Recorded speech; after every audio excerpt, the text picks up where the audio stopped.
اعوذ باللہ من الشیطان الرجیم بسم اللہ الرحمن الرحیم وَإِذْ قُلْنَا لِلْمَلَائِكَةِ اسْجُدُوا لِآدَمَ فَسَجَدُوا إِلَّا إِبْلِيسَ أَبَى وَاسْتَكْبَرَ وَكَانَ مِنَ الْكَافِرِينَ۔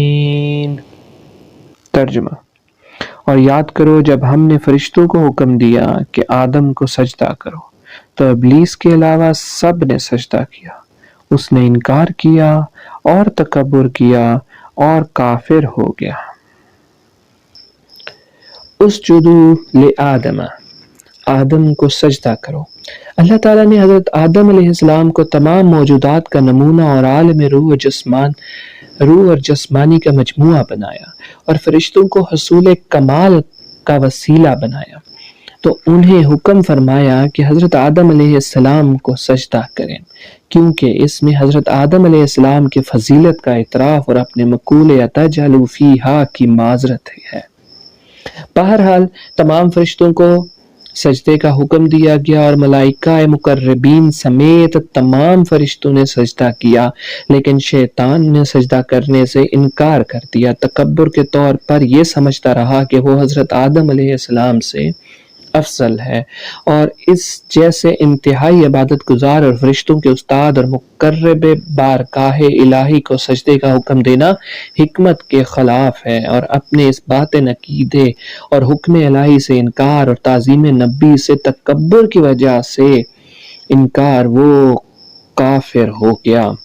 اس آیت میں سجدے کا ذکر ہے، اس لیے مناسب ہے کہ یہاں سجدے سے متعلق چند احکامات کو بیان کیا جائے۔ سجدے کی دو اقسام ہیں، عبادت کا سجدہ اور تعظیم کا سجدہ۔ عبادت کا سجدہ کسی کو محبوب سمجھ کے کیا جاتا ہے، اور تعظیم کا سجدہ وہ ہوتا ہے جس میں مسجود یعنی جس کو سجدہ کیا جائے اس کی تعظیم مقصود ہو۔ عبادت کا سجدہ اللہ تعالیٰ کے لیے خاص ہے اور کسی اور کے لیے نہیں ہو سکتا، اور نہ کسی شریعت میں کبھی جائز ہوا۔ اور فرشتوں نے حضرت آدم علیہ السلام کو تعظیم کا سجدہ کیا تھا، اور وہ باقاعدہ پیشانی زمین پر رکھنے کی صورت میں تھا، صرف سر جھکانا نہ تھا۔ تعظیمی سجدہ پہلی شریعتوں میں جائز تھا، ہماری شریعت میں منسوخ کر دیا گیا، اب کسی کے لیے جائز نہیں ہے، لہٰذا کسی پیر یا ولی یا مزار کو تعظیمی سجدہ کرنا حرام ہے۔ لیکن یہ یاد رہے کہ تعظیمی سجدہ کرنے والوں پر یہ بہتان باندھنا کہ یہ محبوب سمجھ کر سجدہ کرتے ہیں، یہ اس تعظیمی سجدے سے بڑا جرم ہے، کیونکہ یہ مسلمانوں کو مشرک اور کافر کہنا ہے۔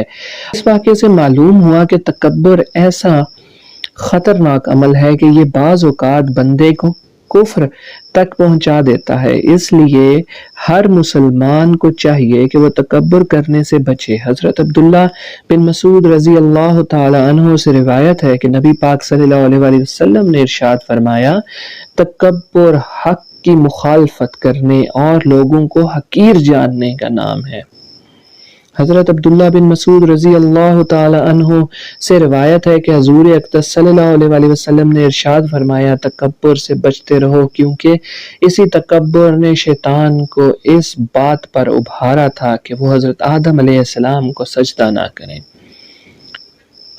حضرت سلمہ بن اکوع رضی اللہ تعالی عنہ سے روایت ہے کہ حضور اقدس صلی اللہ علیہ وسلم نے ارشاد فرمایا، آدمی دوسرے لوگوں کے مقابلے میں اپنی ذات کو بلند سمجھتا رہتا ہے، یہاں تک کہ اسے تکبر کرنے والوں میں لکھ دیا جاتا ہے، پھر اسے وہی عذاب پہنچے گا جو تکبر کرنے والے کو پہنچتا ہے۔